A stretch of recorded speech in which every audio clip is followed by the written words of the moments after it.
sorry, I got it halfway into my introduction and then I heard that statement. So good morning, everyone. My name is Mark Carroll. I am a person that wears many hats at the University of Maryland. I've been an associate professor for, well, I've been with the turfgrass program for about, I've been with the turfgrass program for about 30 plus years. And I've been involved in doing a lot of work with beta pesticides. And about 10 years ago, I switched in and started doing work on organic lawn care. And today I was asked to talk about what you're doing at the university research-wise. And so that's what I'm going to focus on. I've been doing all kinds of organic lawn care work.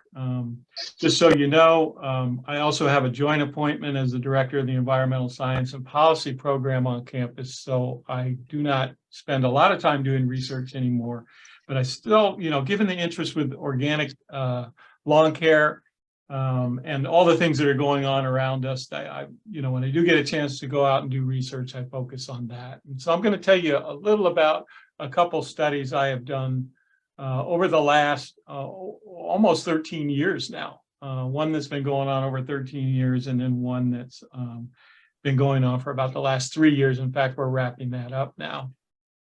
So let me see if I can get this going. Okay, so my interest in organic lawn care, it goes back to all the, the cosmetic pesticide bans that are starting to take place in North America. It goes all the way back to Canada almost 2 decades ago, and then started to filter into the United States in the Northeast in the form of restrictions on pesticide use in New York and Connecticut. And then it eventually got down here to Maryland, and now we have restrictions on pesticides in Montgomery County, and there are several other counties that are now, we're basically bringing the Washington area that are considering these pesticide bans as well. And so the idea that every time one of these bans comes up is that, okay, so we're going to ban pesticides, but the alternative is you can switch to organic lawn care. And so organic lawn care, I'd like to spend a little time talking about really what that is and what it isn't. So there's another perspective too, that even outside these cosmetic bans that have taken place in different regions, is that there's just been a general concern by the public about pesticide uses to switch over to organic type management systems. And so this is an example of a couple surveys that have been done, and I apologize for the fact that it's not really recent data because there isn't any out there for the last couple of years. But this is an example of a study that was conducted around the country nationwide, asking lawn care operators, 319, would clients be interested in organic lawn care, even if they had to pay more money? And the answer was 57% said yes, and 43% said no. So yeah, there's an interest there. And then there's another study that was published in the Christian Science Monitor a number of years ago that showed that there's been a tremendous increase between, let me see if I can move that so I can see it, between 2008 and 2004. Just in that 4-year span, the amount of natural products that were being bought for lawn and gardening increased from $5 million to $12 million. And so, there's definitely an increasing interest in switching in that type of direction, moving away from a pesticide intensive management system by some people. And so, let's see if I can do this again, just to switch. And so this goes back to the use of terminology. Okay, so when we talk about organic lawn care, what exactly does it mean? Because a lot of people are using synonymous names or names that are slightly different. Some people refer to it as natural lawn care. Some people refer to it as sustainable lawn care. And some of the confusion about the whole organic approach is that, there's no legal definition of what constitutes organic lawn care in the United States. I think we're reaching a consensus on what it is, but there's nothing that in writing that says this is what organic lawn care is. And in fact, if you look at the word sustainable lawn care, that to me is really confusing. It's not analogous at all to organic lawn care or natural lawn care. And the reason why is because there's a graph showing you of what sustainability encompasses. It's not just ecological things that are going on. It's not just our, improving our ecological environment. It involves economic factors. It involves social factors. And so in the academic world, when we talk about sustainability, we need to talk about all three of those things. So you're trying to use that in terms of turf grass doesn't really make much sense. In fact, I was just talking with my students the other day. We were talking about using natural landscapes in place of turf grass landscapes. And one of the criticisms is that it's not really sustainable, the natural landscape, because it doesn't really deal with the sociable aspect of it. So, if you look at organic lawn care and the way it's defined in agriculture, there is a definition. And what this definition is that it's the use of approved methods that integrate cultural, biological, and mechanical practices that foster recycling of resources, promote ecological balance, and conserve biodiversity. Well, to me, that sounds an awful lot like IPM. The only difference, to me, the big difference, is that there's this line here using approved methods. And in the organic agriculture operations, you are limited in the materials, chemical materials you can use. They have to be materials that are approved by the National Organic Standards Board. Okay, and if it isn't a material that's on that list, then you can't be in compliance with organic agriculture. And so there's an institute called the Organic Materials Review Institute, and they're the ones that pass judgment on whether material is qualified for the agricultural organic program. This list is typically referred to as the OMRI list. And that OMRI, the acronym there stands for Organic Material Review Institutes. So there's a formal process that is undertaken before a material can get approved. In fact, you can't just say, I want to have this material added to the list. You actually have to pay to get on the list. And it depends on how large a company you are and the product it is that you want to have put on the list. And so they have a committee that gets together and it reviews, the applications and then passes judgment as to whether it's approved. And the cheapest, even if you're, a small-time operator, is going to cost you $1,000 just to get on the list, and then over $500 a year to keep it on the list every year. So there is some cost involved with it. But these are basically the materials that you can use and be in compliance with the organic program. National Organic Program. And so there's a lot of materials. I think there's over 7,500 materials that are approved for use on the list. And what's not on the list are most of our synthetic, or all of our synthetic EPA registered pesticides are pretty much materials you are not going to see on that list. And so if you're curious of whether that material you're buying is approved and on the list, here's what that little label looks like over in the corner on the right here, the OMRI list over on the side here.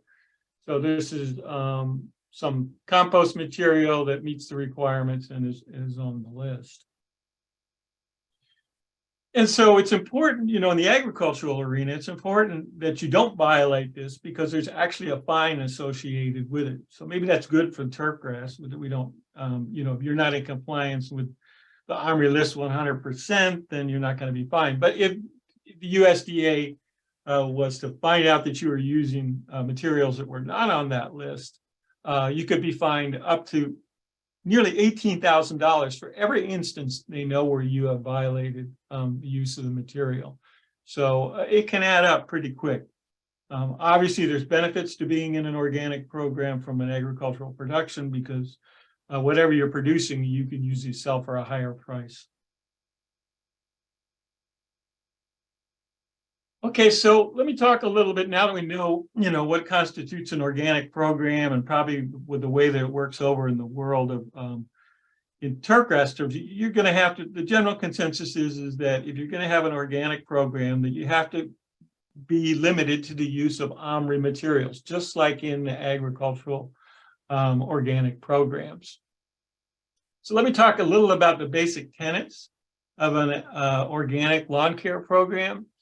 And it basically is the same as in agriculture. The whole idea is that you're going to use organic materials, and in turfgrass we could say organic fertilizers for the most part. And the constant use of these is going to help build up, improve your soil structure. It's going to build up microbial populations. And using these organic materials, you're going to drive the organic matter content up. And that's going to promote the presence of beneficial organisms. Okay. And the idea is that these beneficial organisms are going to improve soil health. And if you have a healthy soil, that's going to lead to improved plant health. And so the idea behind the organic approach is that if you circumvent using these natural materials, these organic materials, by using synthetic materials, i.e. materials that have very high salt concentrations in them, that they're not going to favor the buildup of those favorable microorganisms, and you're not going to have this improved soil health, and you're not going to have this improved plant health as a result.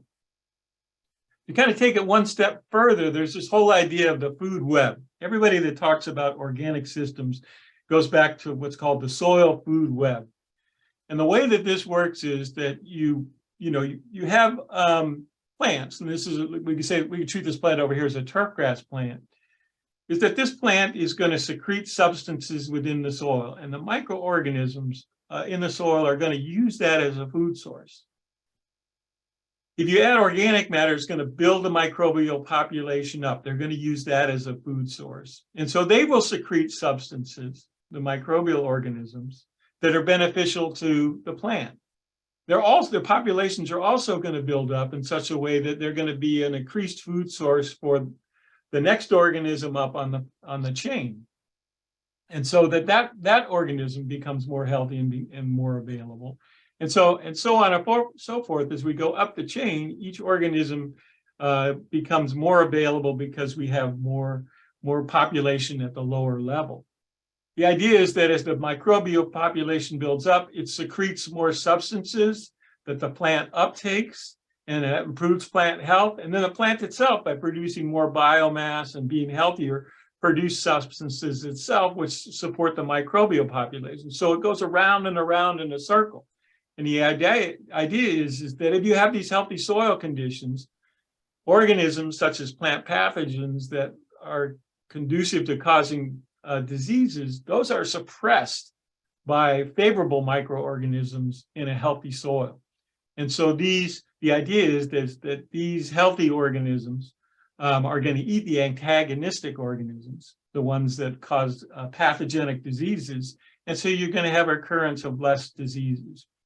And so that's kind of the whole idea of the organic approach, is that you build up soil health, that promotes plant health, and it suppresses the occurrence of organisms that are pathogenic.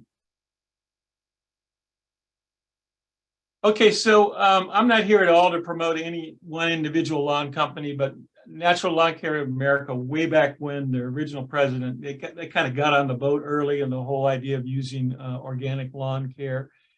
And they kind of distilled organic lawn care down to three basic premises. Number one is that organic lawn care involves the use of organic-based fertilizers that are derived from natural sources.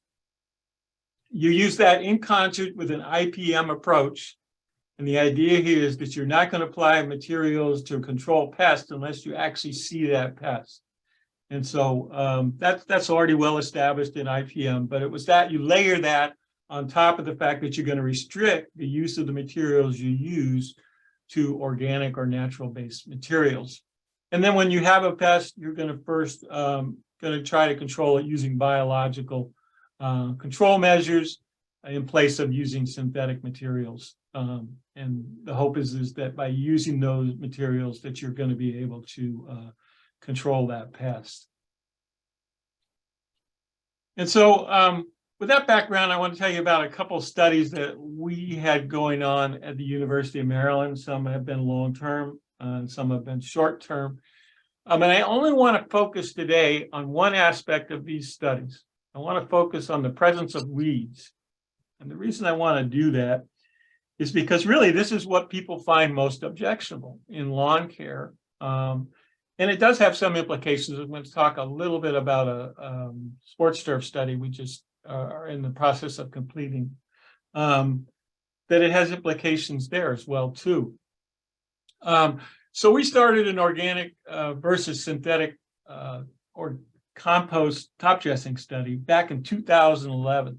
And we knew that the regulations and concerning the use of fertilizers within the state were going to be implemented. And they were going to start to place caps on the amount of fertilizer that you could apply. And we knew there was a burgeoning interest in the use of organic approaches because we saw what was happening in Montgomery County. So we started a long-term composting study at that point in time. And the idea is we were going to compare the use of an enhanced efficiency fertilizer versus applying the same amount of nitrogen using different compost sources. Now, at that time, we didn't know that there was going to be a restriction on the use of compost top dressing from most sources because they all contain peat. But we've continued on with this study because we'd already initiated before the law was implemented for many reasons. But one is that we were genuinely interested to do a comparison that nobody seems to have done, which is to look at the same nitrogen load from different nitrogen sources, both organic and synthetic. And so the way that we did the study is that we used an enhanced efficiency fertilizer, and then we compared it with two different compost sources. And the compost sources we applied at rates that are legal in Maryland, and then we applied it at rates that were way above the legal annual cap of nitrogen load that you can apply to turf grass. And the reason we did this is because this is the practice that has been used traditionally by people that promote organic lawn care. They apply, they're trying to build the nitrogen content of the soil up. And so anytime you talk with an organic lawn care consultant, it's always a good idea to get some compost top dressing in there so that you can increase the amount of organic matter in the soil. Well, if you use the kind of rates that they've suggested, it's way above our cap, way above our cap. So we'll never see that. But at the time we started this study, we said, let's compare it with what people are doing out there in the real world. So what we did is we looked at, we started at 3.2 pounds of nitrogen per year, one application in the fall with, we started out with an enhanced efficiency fertilizer called Signature. And then after, what we did is we switched to Polyon about year 4 of the study. And at that time, we decreased the amount to be in compliance with the state regulations for the use of an enhanced efficiency fertilizer. And you know that the maximum you can apply at any one time is 2.5 pounds. And so we went down to that. And that's what we've been doing ever since year 4 of this study. And now we're all the way up to year 12 of this study. We've been applying 2.5 pounds of nitrogen. So that's been using the enhanced efficiency fertilizer source, and then as 2 different compost top dressing source, either a biosolids source out of Baltimore, Maryland, known as Orgro, or the yard trimming compost produced by an outfit, quasi-public private outfit in Maryland, but that material is leaf growth. It's produced out of yard trimmings in Montgomery and Prince George's County.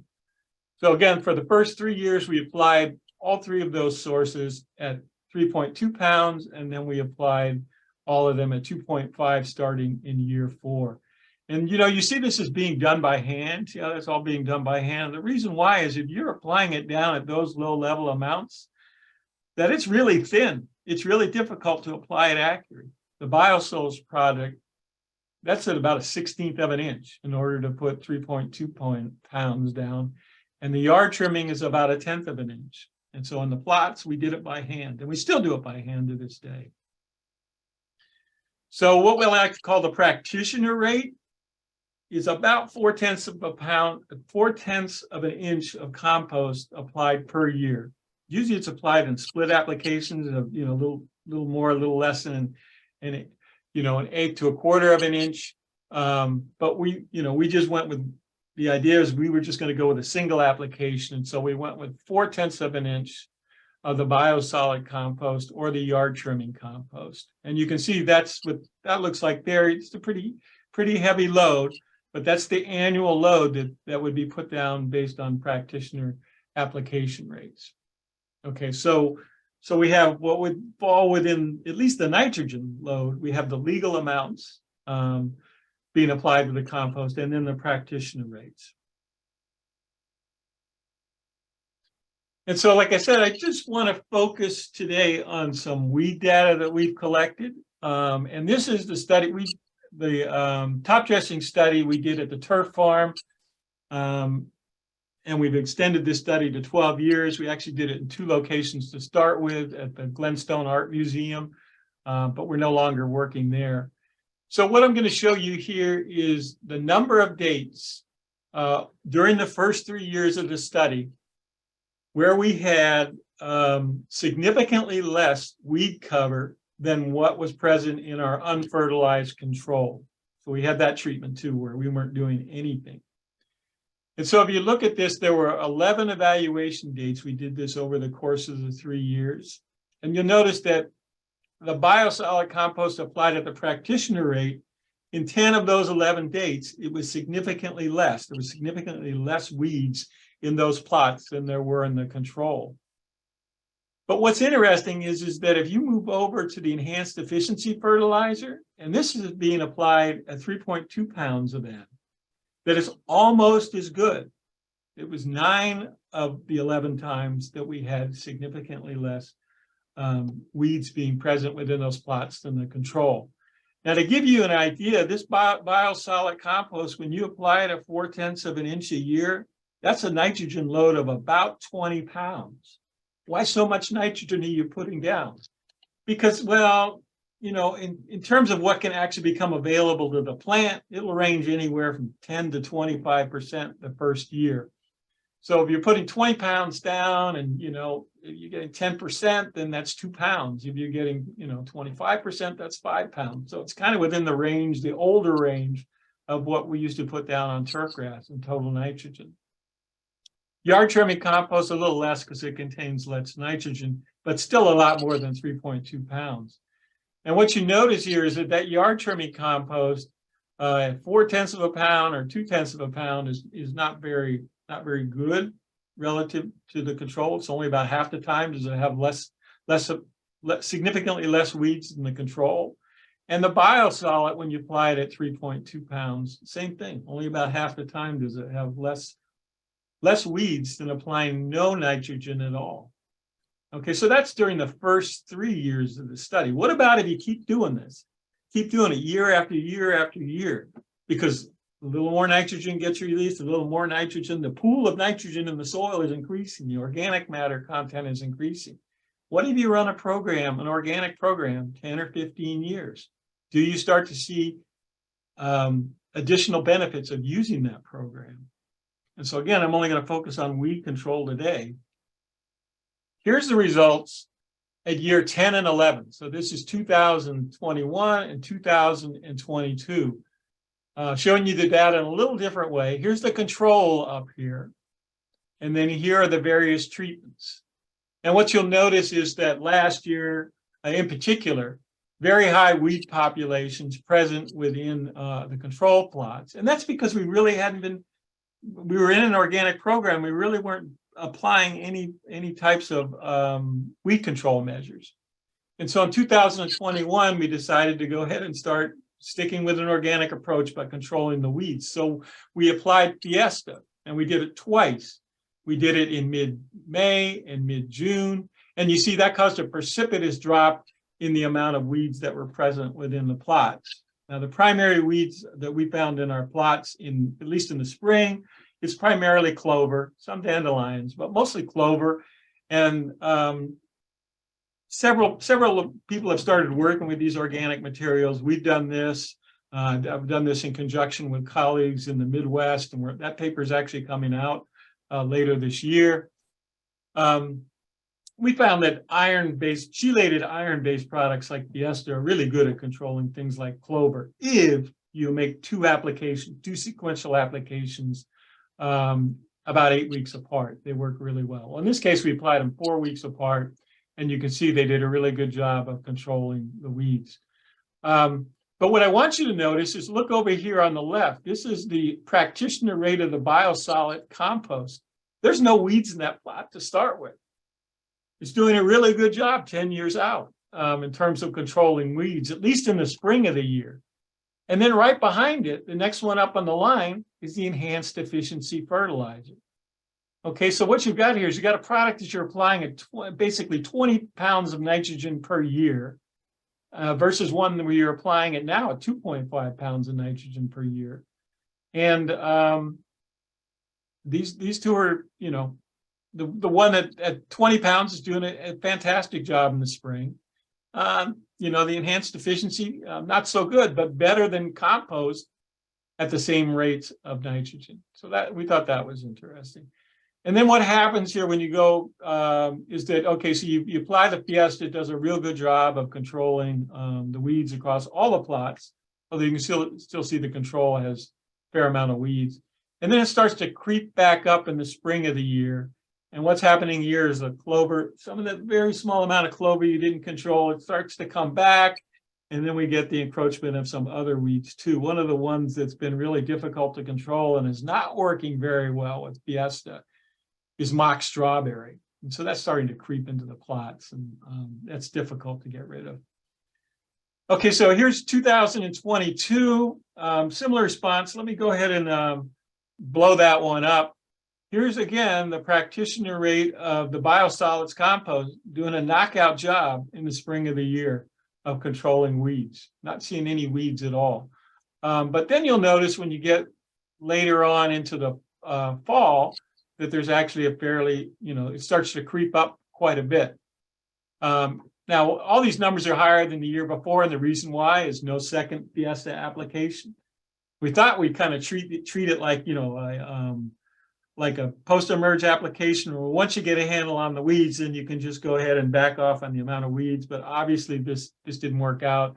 You need the sequential applications to control that clover. And so next year we'll go back to that application. And so, okay, so what's going on with this high biosolid rate, which now in the spring, I mean in the fall, is performing no better than the enhanced efficiency fertilizer at 2.5 pounds of nitrogen per year. And what's happening is that, okay, we have so much nitrogen that we're applying to these plots with the biosolid product, you know, the practitioner rate, is that we're getting brown patch showing up in the summertime of the year. And so this is what it looks like in August of this past year. It really stands out. You walk out there and you can see it. It's like, oh, those plots they look so great in the spring, but in the summer, the late summer, you see the brown patches starting to create areas where the weeds can encroach, and they do. They encroach into the fall. But what the ironic thing is that the biosolid product at that rate becomes so green and dense in the spring that it suppresses the weeds. So that's a temporary status on that. It's only something that we tend to see in the fall. And one of the things is, okay, you kind of look at that and go, oh, man, it's going to not look very good next year. It comes back and it looks great in the spring of the year. You can see around all the other plots here too, they're looking pretty good quality-wise, you know, at least in terms of greenness and density. That 2.5 pounds a year is sufficient to support tall fescues. This is the tall fescue stand. Okay, so just some tentative conclusions. We're going to do the study a couple more years and then write it up. First of all, the weed encroachment is going to be dependent on the type of end source you use to fertilize the turf.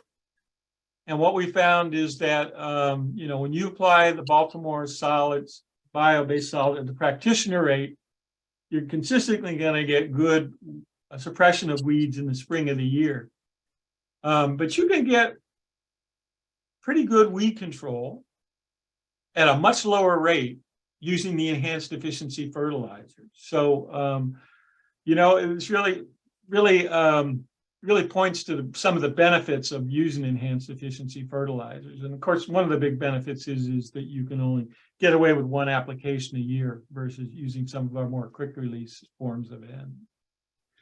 Okay, I want to switch real quick to talk about a study that we're starting to wrap up, and I'm struggling actually writing a final report on this to free up enough time.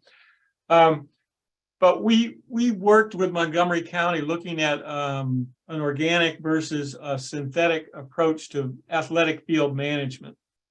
You know, and in terms of athletic field management, to me, there's that cosmetic aspect. Yeah, you want the field to look really good and you want it to look nice. But, you know, if you're gonna look at different management approaches, I think you really have to base it based on player safety. And so what is it that really is going to impact player safety? It's going to be how hard the field is.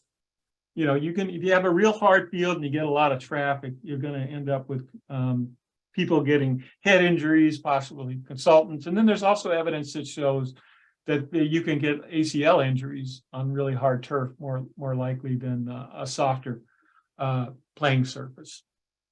And the other thing is that it's all about, you know, how well can you twist and turn and get traction on a field? And one of the indirect ways you can evaluate that is through sheer strength. There's a couple different devices out there. We used a simpler one to do that. So in this study, we did it at the turf farm. We applied simulated wear in a couple years, and we also did it out at Latonia Park, which is in Montgomery County, and we compared one with the other. Today, I'm only going to show you the results from the turf farm. And so what we did out at the turf farm is back in 2019, we built an athletic playing field, dug out 6 inches of soil, and then put in an 80-20-20 mix. So it's 80% sand, and then it's got or an 80-20-20, that adds up to 80-10-10 mix. And then, you know, 10% compost and 10% clay and silt. And so this is our area. So, this is our area. I'm sorry, somehow I echoed there.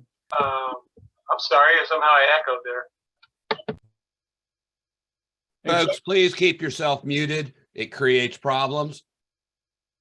Thank you, Chuck. Okay, I'll rush through this. I know I'm running kind of late. So anyways, we have an area now out at our turf farm where we can do athletic field studies. Thanks, shout out to Joe Roberts, Dr. Joe Roberts, who's now at Clemson. He spent a lot of the money he had in his accounts to develop this area. And so we're really appreciative of that. So we have an area to do that stuff. Okay, so we established it in 2019, just before the, you know, that season, at the tail end of the growing season before we got hit with the pandemic.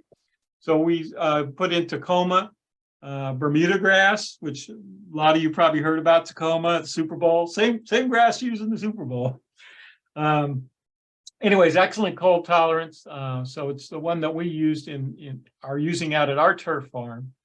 And so what we're doing at both locations is we have an established organic program, and we have an established what we call conventional program. And the organic program basically involves some of the approach I talked to you about earlier. It's consistent with that.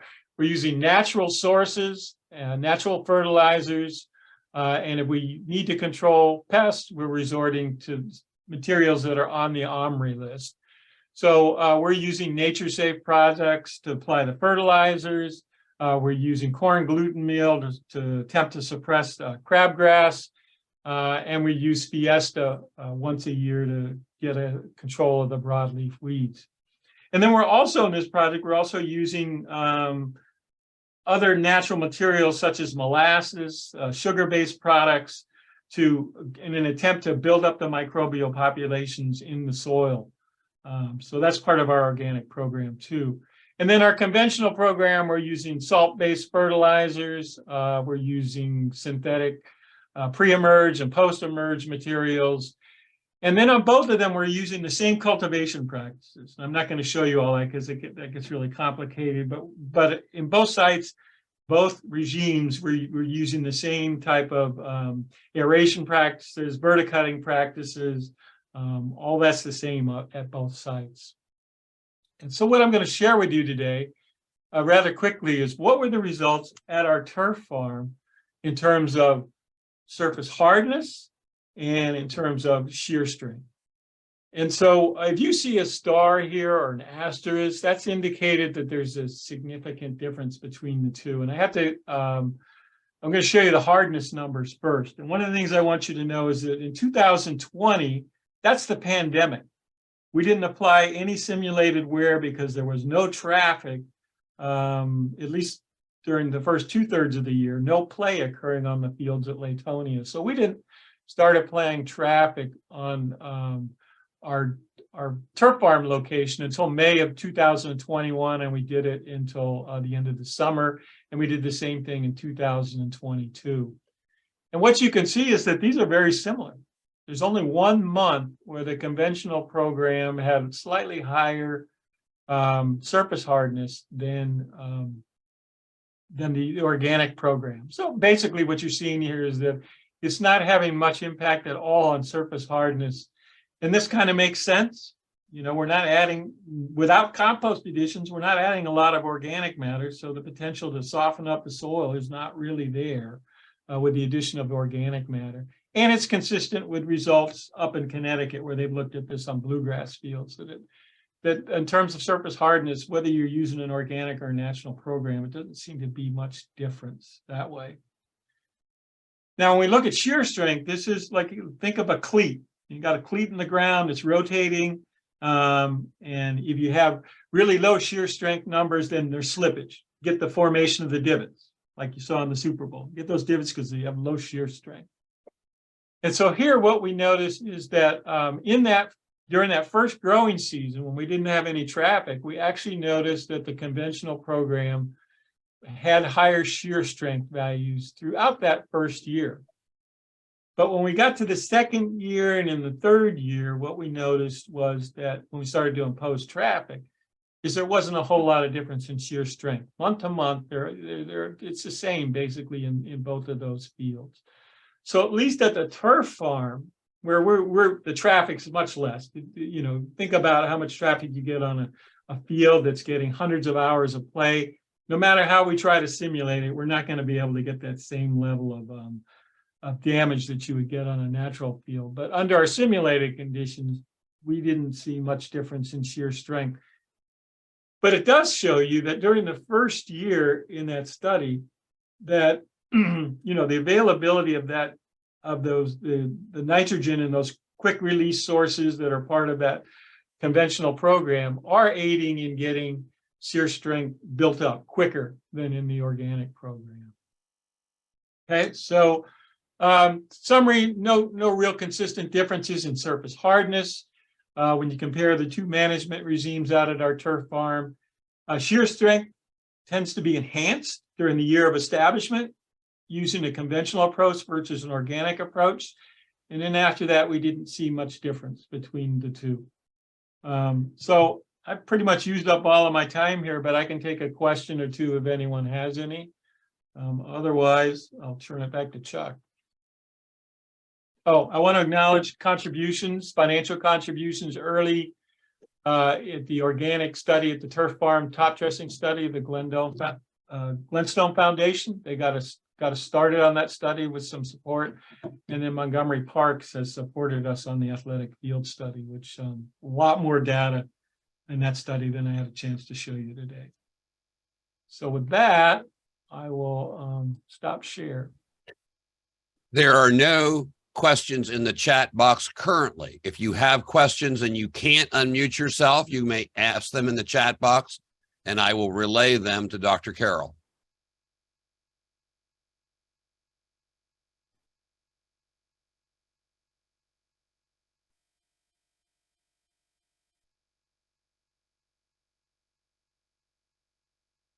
Question regarding top dressing.